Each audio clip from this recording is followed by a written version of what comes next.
beautiful people. Welcome to 321 No Kiddin. Having an awesome PM Friday night.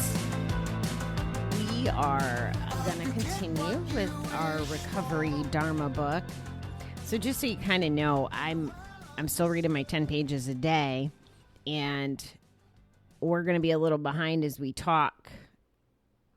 And I'm going to try to get ahead or continue to be ahead so that I sort of know what I'm talking about. But this is, I'm learning right alongside with you is the moral of the story. So that yesterday we covered what the practice, the Recovery Dharma practice was, which was renunciation, meditation, meetings, the path, inquiry and investigation, Sangha, which is wise friends and mentors, and growths. I'm going to kick off today starting to talk about the Buddha a little more, and I think I actually said that instead of Dharma, so I apologize, but trying to understand Buddha. So one of the very first things I learned that I didn't know at all, like I guess I know that there's all these quotes from Buddha. So, and I've heard a story about a man, which I'll get into in a second, but I didn't realize there was actually two ways that the word Buddha is used. So in the book, it asks, what does the Buddha have to do with recovery? And it explains that one way the word is used is to mean awakened. And it also is the title given to the man from the story, Siddhartha Gautama. Yeah, I knew it. I probably butchered that. I'm sorry, Buddha man. A man who lived in modern day Nepal and India roughly 2,500 years ago. And I'll ad-lib this story because I had heard some of it. Essentially, this man grew up in a very rich family, maybe royalty, and he wasn't satisfied. He couldn't get completely satisfied. I'm reading just to make sure I'm not telling you the wrong things. So the story goes that he snuck away from his palace and saw people suffering in all kinds of ways, and, old age, sickness, and death. And he realized that his privilege and his wealth couldn't protect him from this. Wealth couldn't prevent it. Comfort couldn't prevent it. Pleasure couldn't prevent it. The age and the sickness and those kinds of things. And he was feeling very dissatisfied and found that even with all this great money and everything, that he still didn't feel like that was enough. There's a word, who knew, for a persistent dissatisfaction with life, and it's referred to as dukkha, and I guess it's a word we still use today, although I haven't. The book says that all humans experience it, and that folks with addiction are experiencing it with worse consequences and at a higher level. The other word I'm going to call out. I'm sorry. So he understood, he was seeing that pain was part of life, and he was trying to figure out how to end pain. So he tried to, he was meditating for a long time in uncomfortable positions. He wasn't really eating or sleeping very much. He even tried breathing very little. So he knew that material stuff couldn't end comfort. So he was trying to do all the opposite things of material stuff to see if that helped. And he realized that the extremes of both, the richness and the poorness and the pleasure and the denial didn't get him any closer to being in liberation, as they call it. As time went on, he found this tree called a Bodhi tree.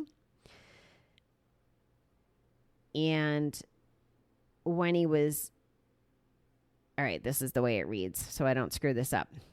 What Siddhartha found meditating under the Bodhi tree is what we refer to as Dharma, or the truth. It's the path. It's what the path of Buddhism is based on. Central to the path are Four Noble Truths and the Eightfold Path, which will be explained in the next chapter. So that's what I thought we would start with, is we'll start looking into these truths and exploring some of these questions. So Buddha was a real man, and Buddha means awakened. So just that alone was interesting to me, because I've heard it, like when people meditate, they talk about it, but I always, once I heard the story about the man, I used to think it had to do with just the man. So here are the Four Noble Truths, which they call the Dharma. And this is the foundation of the Dharma Recovery Program. Number 1, there is suffering. We commit to understand the truth of suffering. Number 2, there is a cause of suffering. We commit to understanding the craving leads to suffering. Number 3, there is an end to suffering. We commit to understanding and experiencing that less craving leads to less suffering. And number 4, there is a path that leads to the end of suffering. We commit to cultivating the path. Oh my goodness. Like, I feel like that's everything I believe in, even though I've never heard it called this way. So the first truth, the first noble truth, is that there is suffering. All right, I'm trying to think of what I want to tell you here. I don't want to like read the whole book to you, so that's where it is. So I'm going to call out some of this. Many of us have suffered by trying and failing to control our dependencies, habits, and addiction. We've used every kind of willpower, bargaining, planning, and magical thinking, each time imagining the result would be different and beating ourselves up when it turned out the same. I was just talking about this today, so I'm kind of giggling. How many times did we promise, just this last one time, then I'm done? I'll just use or drink on the weekends, or only after work, or only on special occasions. I'll never drink or gamble, whatever, in the morning. I won't do the hard stuff. I'll never do it alone. I won't do it at work or around family. There's all these rationale. That's what these things are, to kind of minimize it. Just like how many diets have we tried, it asks. How many times have we said we wouldn't binge or purge or restrict calories? And it goes through and does a little bit more examples.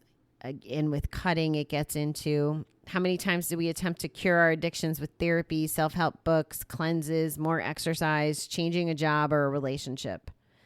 How many times did we move thinking our shadow wouldn't follow us? How many promises did we make? How many times did we break those promises? Yeah, there's a lot of suffering in there. So as addicts, we understand that addiction is suffering. We suffer when we obsess. We suffer when we cling and grasp onto all the delusions of addiction and all the impermanent solutions to our discomfort and pain. We've tried to cure it by changing substances or drug of choice or gambling habits and behaviors, but they create more discomfort and pain. In all our attempts to control our habits, we've been clinging to the illusion we could somehow control our experiences. We're still caught in the prison of suffering. In fact, the more we suffer, the more we're reinforcing the walls of that prison, building them taller and stronger as we act in our addiction. Liberation comes when we gain a clear understanding of where real power lies and where we are throwing it away. This program is about empowerment. It's a path of letting go of behavior that no longer serves us and cultivating that which does. So that was a lot to digest. So I'm going to stop there, and we'll get it. The next part goes into trauma, and we'll talk about that tomorrow. I'm really enjoying this book, and it's, again, I don't know the language or didn't know the language until reading it right now. But these are all the things that throughout my journey, I'm starting starting to uncover, the vicious cycle of addiction, the fact that trauma plays into it, that the more we use, the more we gamble, the worse it gets, the suffering and the pain. And then the more the suffering and the pain, the more we gamble. And it's all these vicious circles. So I'm going to recommend this book, guys. Recovery Dharma is what it's called. It doesn't have an author. Oh, recoverydharma.org. So it's like an individual. It's not an individual. It must be a group kind of thing. Yeah. How to use Buddhist practices and principles to heal from the suffering of addiction. So this is good stuff. And I'm going to break it down for 2 reasons. I'll try to pretend like we actually stay close to the 10 minutes every once in a while, but also so we can kind of digest it. It's a lot. And so we'll revisit that. Maybe some more tomorrow night. I'm supposed to go to a GA picnic tomorrow. I'm hoping to make it. And who knows, I might come home with some value bombs from there. So we'll see what shows up tomorrow night as we talk on the show. All right, guys. I hope that you kick off the weekend well, and I will talk to you soon. You get what you wish for.